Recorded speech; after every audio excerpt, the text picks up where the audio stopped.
With Lucky Land Slots, you can get lucky just about anywhere. Dearly beloved, we are gathered here today to... Has anyone seen the bride and groom?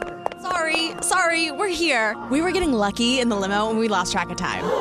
No, Lucky Land Casino, with cash prizes that add up quicker than a guest registry. In that case, I pronounce you lucky. Play for free at LuckyLandSlots.com. Daily bonuses are waiting. No purchase necessary. Void where prohibited by law. 18+. Terms and conditions apply. See website for details.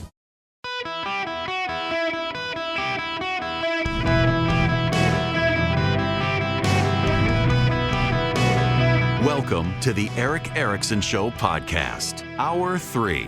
Greetings, welcome. It's Eric Erickson here across the nation. The phone number is 877-973-7425 if you want to be on the program. I'm happy to have you. I actually want to go see if Bud is back on the line here and take his call before I move on. Bud, you there? I am, Eric. How are you doing today? I'm great. How are you?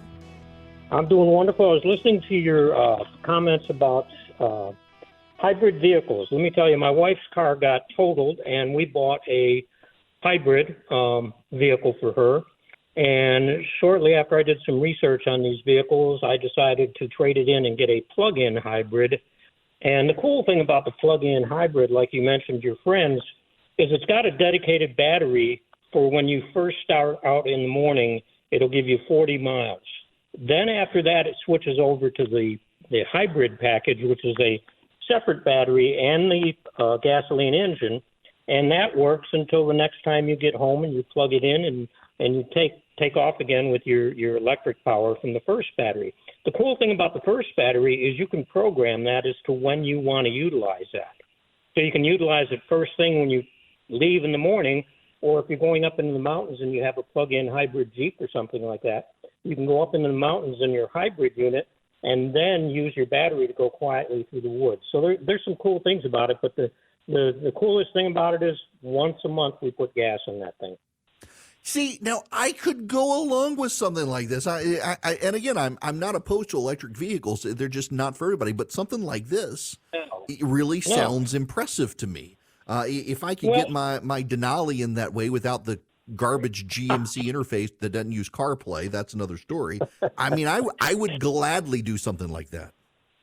Well, you mentioned the Toyota. You know, Mr. Toyota has stepped down, and they've got a younger guy at the helm right now, but they only build one electric vehicle, and it's not available in the States readily. The Toyota Prius has always been a hybrid, but they are deep into hydrogen fuel cells. Mr. Toyota, who has stepped down, races on the weekends under a pseudonym.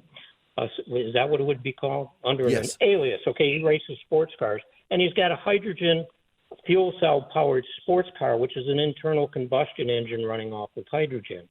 And they also started making, I'm sorry? No, go ahead. Toyota has also started making hydrogen fuel cells to power tractor trailers. The folks out in California, they're struggling with these bans on diesel tractor trailers. They're going to be able to put this unit in their truck along with an electric motor and not have to change anything else on the truck and run it on hydrogen. The only byproduct is water. My sense of things, Bud, is that hydrogen is actually the future here. That when you read, for example, science fiction books, futurist books, it's the advanced societies figure out how to harness the hydrogen, and I think we're headed in that direction. It makes sense. The most abundant element in the universe. The only byproduct is water. Now, of course, you know, the environmentalists will immediately say, well, now we're putting too much water out there and it's going to cause us problems somehow. Right. They'll find a way to oppose it, but it makes sense to me that where we are, it's kind of like, it's like the subscriber services for TV right now. Like you can see there's a nugget of an idea there. But this can't be the future we wind up at, where everybody's watching different pay-per-view services. We're all going bankrupt $5 at a time with all our streaming services to replace a cable package that actually served us pretty well. It's like an intermediary point to something better. And I feel like that's where we are with hybrids and plug-in hybrids and EVs is hydrogen is clearly the future, and we're just at this intermediate messy point. And Toyota leading the way should be applauded instead of attacked. Absolutely. And what boggles my mind is 30 years ago we had the Chevy Volt, V-O-L-T, and that car was the answer. Back then it was an electric vehicle that had no electrical connection to the wheels. It just ran an electric motor, and when it needed charged up, you put gasoline in it, and it it ran your electric vehicle. And They just continued building it. It was the strangest thing. Yeah, I noticed that. It just the whole thing was weird. Listen, thanks very much for being patient with me and for getting on the phones with me. Tim, you're going to be up next. Welcome. Hey, Eric. I just wanted to say your gentleman before kind of hit all my points, but I wanted to say, back 20 years ago, I worked for Toyota Motor North America. I was a marketing manager, and I worked in the actual Prius marketing and Prius product planning team. And that was at a point when, all of the so-called green-loving people in California, particularly a lot of stars, would always be calling on Toyota to, hey, let me borrow a Prius so that I can go to the Oscars and be seen and make a green statement in my Prius. And, the poster boy at that time was always Ed Begley Jr. in his Prius, or a Prius borrowed from Toyota Motor North America. And I find it very, it reminds me that at that point in California, because you then had a growth in Prius sales, that then spurred California to open up the high occupancy vehicle lanes for Prius drivers at that point, because Prius was so green and so noble and so worthy. Toyota was so green and so noble and worthy at that point, and celebrated. And at this point now, it kind of boggles my mind, the hypocrisy of the people who are supposed to be green. And I think that you've got to truthfully break it apart.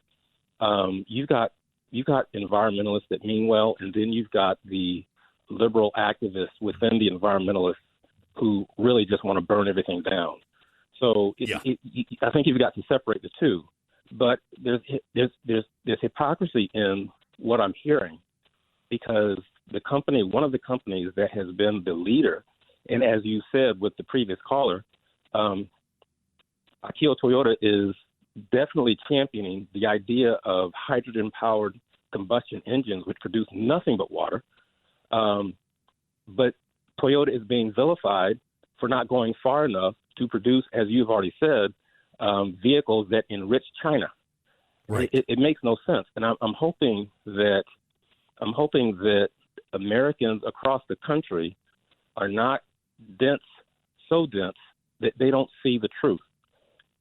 Because if they're not, it makes me fearful. I'm already fearful, and I hate to say it because I shouldn't be, but I'm already fearful for where the country is going. But if Americans are not smart enough to be able to see hypocrisy at face value, and if you can't tell them anything, I'm a black male.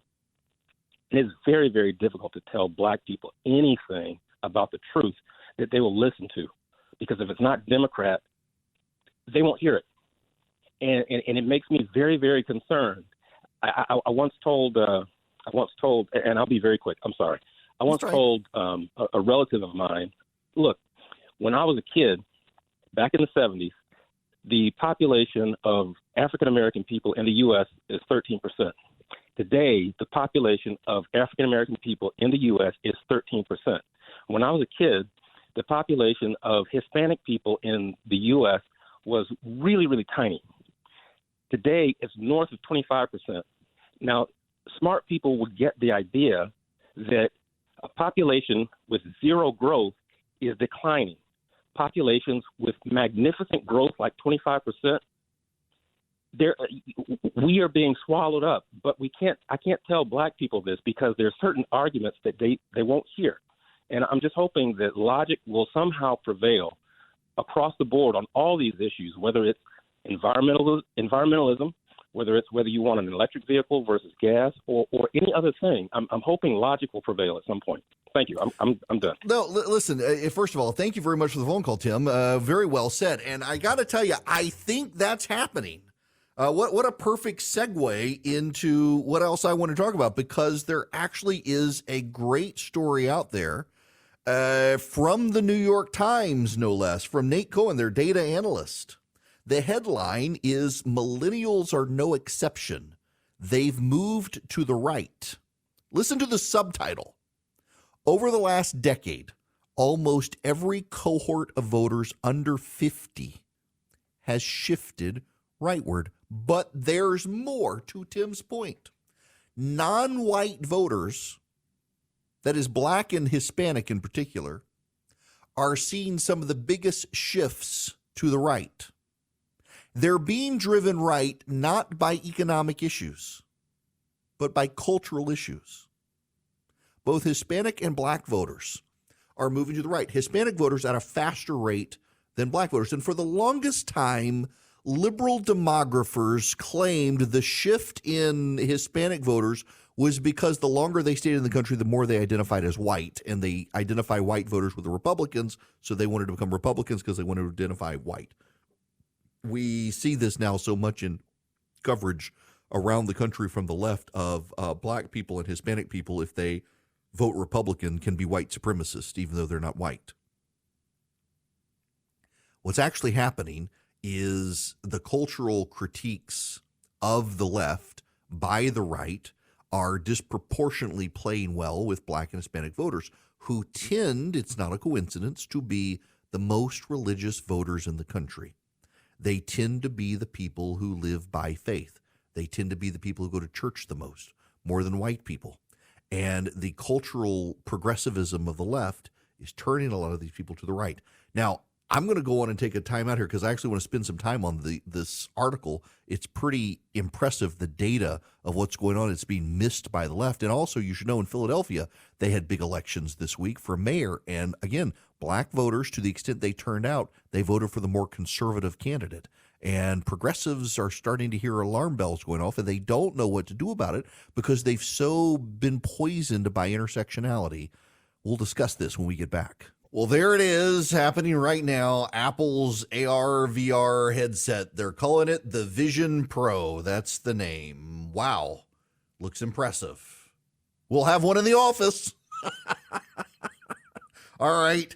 I want to take one more phone call. Let's make this the last phone call on the hybrid EV stuff. This topic generates a lot of you all have strong opinions on it. I want to get to the generational and the racial shift in voting, but let's finish up with Bob here on this. Bob, welcome to the show.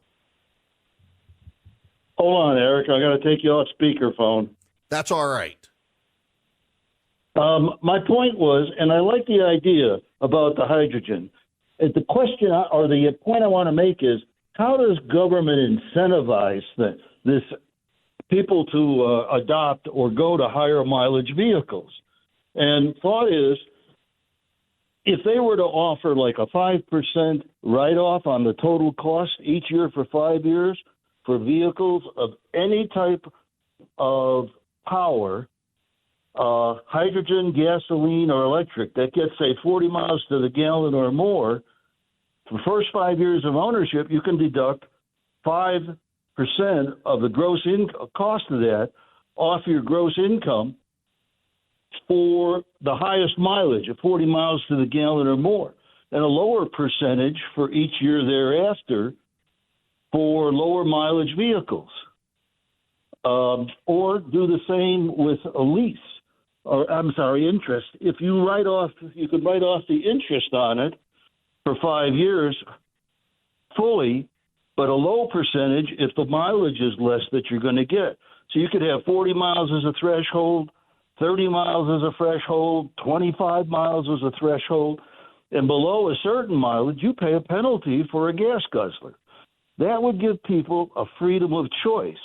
They can get a hydrogen-powered car and get a better write-off because it gets a higher mileage equivalent, or electric, or a gasoline. The government right now is mandating and saying, this is what you're going to get. I don't like that. I'd like to have choice. And by giving an incentive broken down by how efficient the item is, even in like home improvements, right. If you put in a category A home improvement, here's how much you get to deduct each year for 5 years. If it's a B, it's less. If it's a C, it's a less. That gives people some freedom of choice.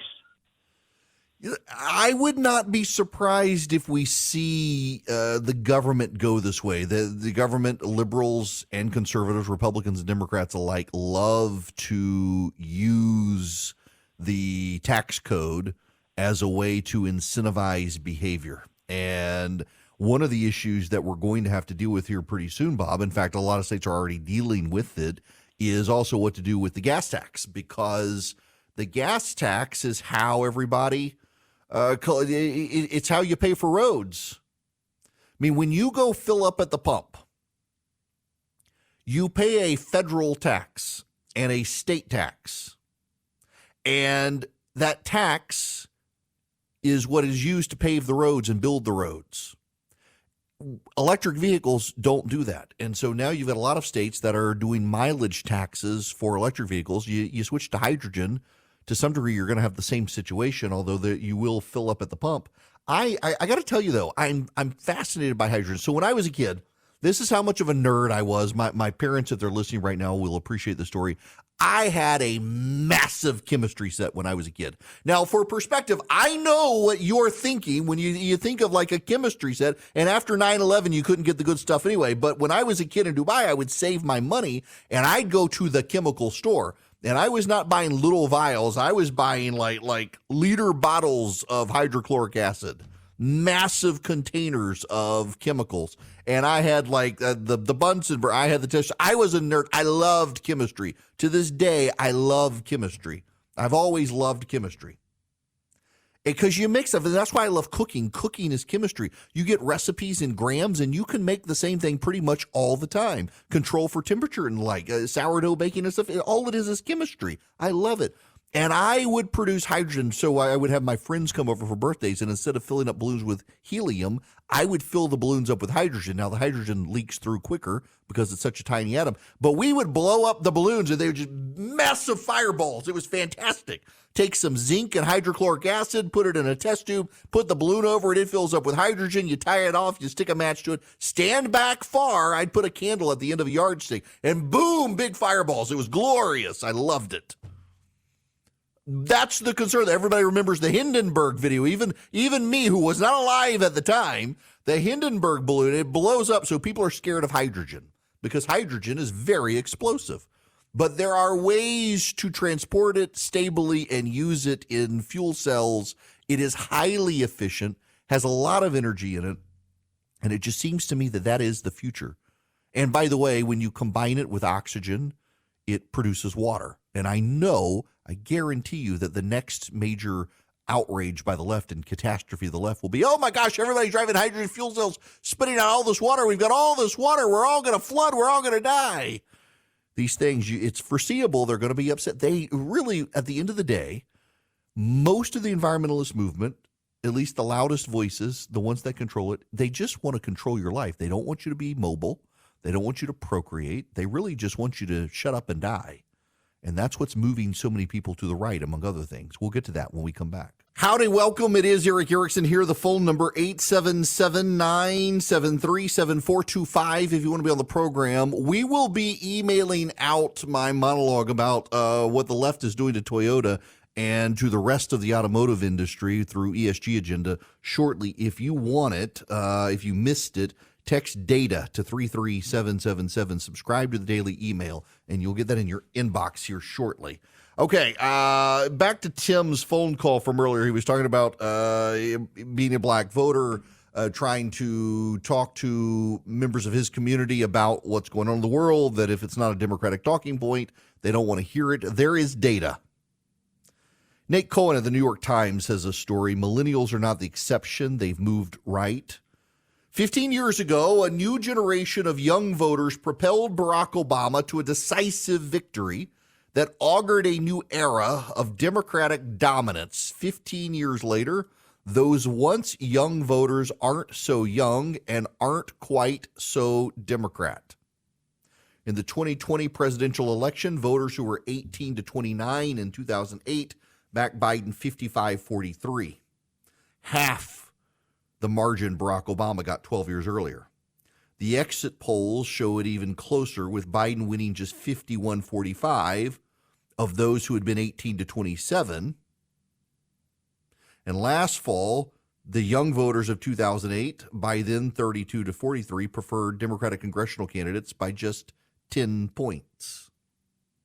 The shift toward the right among young voters who propelled Barack Obama to victory 15 years ago was part of a larger pattern. Over the last decade, almost every cohort of voters under 50 has shifted to the right.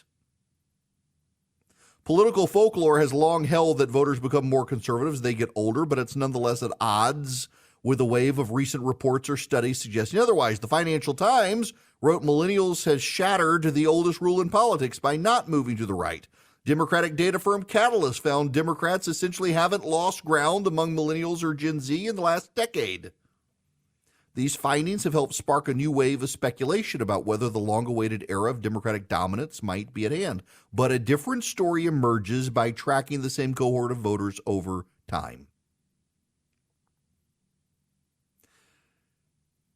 Y'all, this always happens. This always happens. The older you get, the more conservative you get. There is a truth you need to understand. Every voter is a conservative about that which they know best. Every conservative, or every voter, is a conservative about that which they know best. You know more and more about life as you get older, you become more conservative. That does not mean you become an evangelical, Bible-thumping conservative. Doesn't mean that.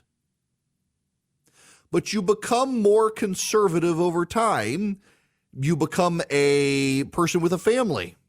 It's one reason the left discourages families. You become more conservative as you have kids. I have to tell you, I've got a friend of mine. So I've got a friend. This friend is a liberal.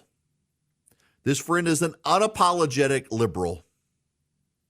This friend texted me Happy Pride Day for my birthday, liberal. And he was complaining to me about how scantily clad his daughter dresses. That he is really abhors TikTok and social media and the things his kid is learning. And this is a liberal who is upset with cultural indoctrination of his child. And I might add, given what this person does for a living, is part of the cultural contamination of what our children do. I mean, he's in the Hollywood set, and he's upset about it. People are conservative about the things they know the best. You know your kids best, therefore you're conservative about your kids generally. Now, there are certain exceptions to the rule. There's someone out there saying, not me, not me. I am super progressive. I'm not talking about you being the exception. All of the data suggests, all of the data shows you get more conservative over time. All of this great liberal chest puffery about how younger generations are hyper liberal. Okay, yes, but they're going to get older and they're going to get wiser and they're going to get something called a paycheck and they're going to see something on the paycheck called the withholding statement and they're going to get a W-2 and they're going to realize how much has been pulled out of their paycheck over time, and it's going to make them mad when they realize the government is funding the research into queer butterflies in Zambia as opposed to actually funding the military.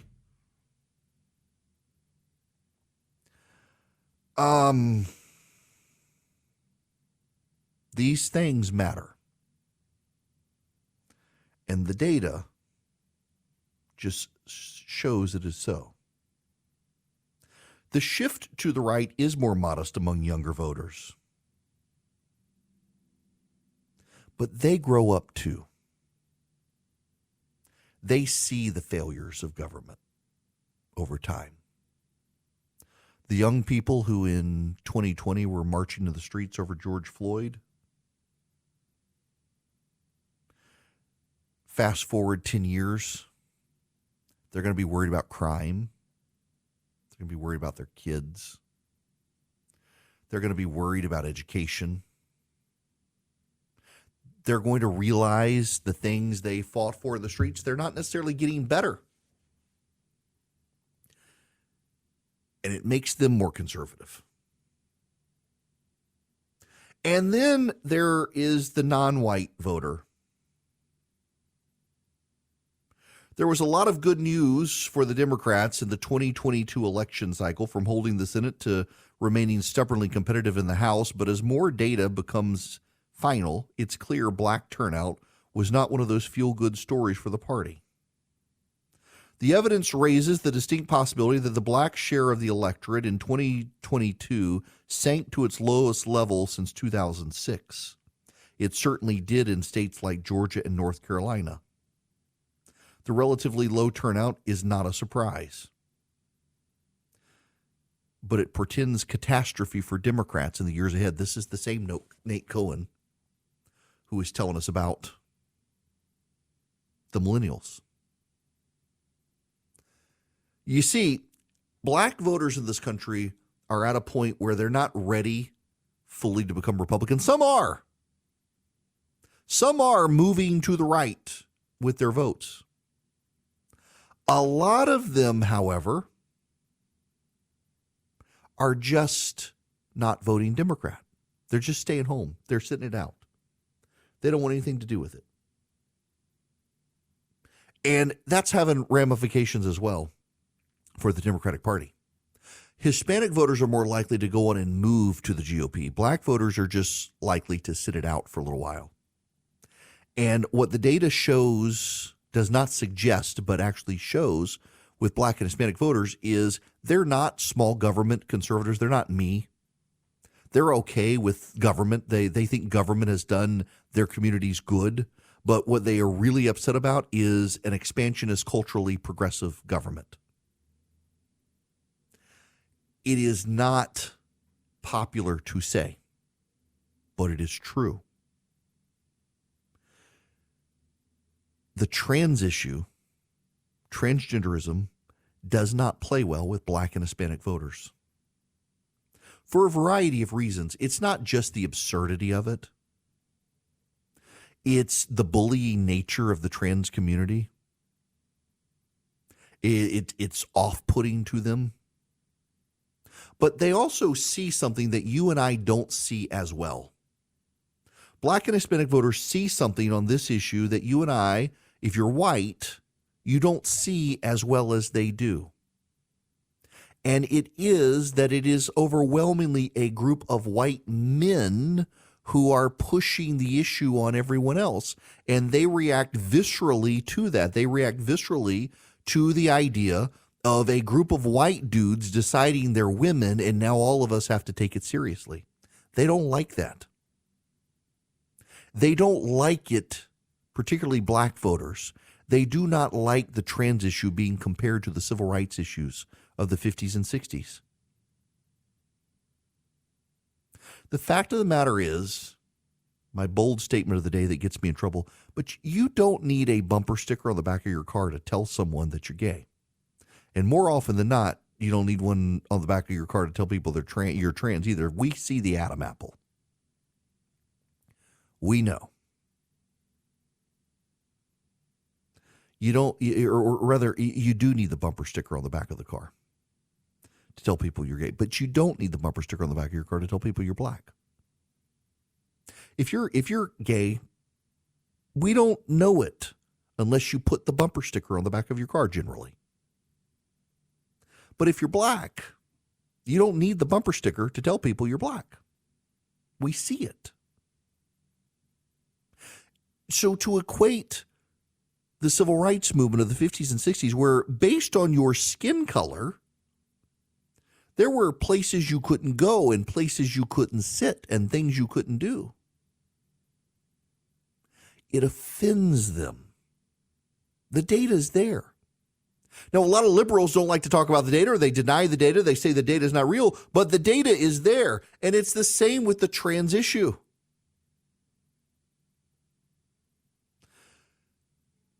Telling a black family their daughter may be denied a sports scholarship to college, the first child who might get that scholarship, might be denied it because a boy who's decided he's a girl is going to compete in track and field or swimming or you name it, that makes people very mad. Telling a mom and a dad that their daughter may have boys in the locker room, but the boy thinks he's a girl, that doesn't go over well with moms and dads. This is just truth. And the truth is, it's those cultural issues that are driving these people to the right. They tend to be more conservative culturally, even if they don't vote conservative. They tend to be more regular churchgoers. They tend to be people who take their faith seriously. They don't like it when major corporations hire Satanists to make their pride outfits. It's causing a cultural backlash. And as the upper echelons of the Democratic Party get wider and richer, they're more likely to listen to those donors. And in that case, they alienate the poorer, non-white voters. It becomes a huge issue. And one that it just remarkably, the Democratic Party and the media, part of the Democratic Party, has become tone deaf too, and they belittle them. So you have millennials who are shifting to the right. You have Black and Hispanic voters who are shifting to the right. You have Asian voters who are shifting to the right, particularly Korean voters. Korean voters tend to be some of the biggest Christian voters in the country. The largest Presbyterian churches in the world are in South Korea. There's a massive cultural shift in the way, and we're all kind of in the cross currents of it. It is kind of weird to think the Republican Party has for a long time was called the Episcopal Party at prayer. It was just the gentrified white people is suddenly becoming the party, the blue collar voters of the non-white voters. It's becoming where the Democratic Party was. The cross currents run and collide and cause rapids and ripples and waves. And we're just kind of caught up observing the thing. But the Democratic Party has thought it was dominant and overplayed its hand in the process. And the result is a cultural backlash, not just from Black voters and Hispanic voters and Asian voters, but from blue-collar white voters. This backlash against the Democratic Party is coming from all areas except upper-income white voters who don't go to church, who are becoming more progressive, and in the process pushing Black voters and Hispanic voters out of the Democratic Party and into the waiting hands of the GOP. It's taking longer for Black voters to get there, but they're still headed in that direction. One of the groups that is out there making waves, helping the conservative movement, developing relationships in non-white communities and in small business communities and on Main Street is Americans for Prosperity. And I hope you might consider getting involved with Americans for Prosperity. They genuinely are the grassroots group in America. They go out of their way to help small businesses and small government and conservative activists get involved. They want you to be involved. They've got 36 state chapters. They've got over 4 million advocates in 50 states. They've knocked on 1.58 million doors since 2022. They've had over 200 legislative victories in 2022.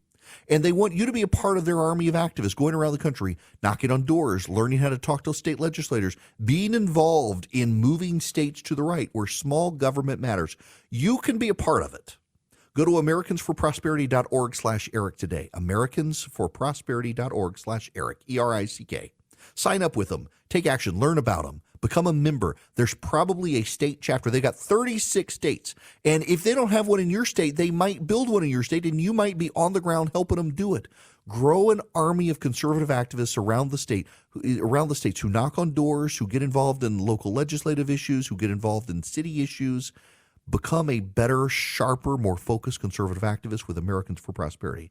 Go to americansforprosperity.org/Eric today. Sign up with them. Become one of their activists. Learn how to be a better activist with Americans for Prosperity. Listener Bill sent me this email and a link from May of 2009. Barack Obama canceled a plan by George W. Bush to develop hydrogen fuel cell powered cars. It was a $1.2 billion development fund made available to the private sector by George Bush and ditched by Barack Obama, who decided that instead we would go full battery power. battery electrics as opposed to fuel cells. So Obama had a lot to do with this. Y'all, when you listen to the environmentalist movement, what you find are a group of people who are all about control. They want to control you. They want to reduce your lifestyle. They want to reduce population. They want to restrict the amount of children you can have. They want you to eat bugs. They don't want you to take vacations and fly anywhere. You got to stay in your backyard, live locally.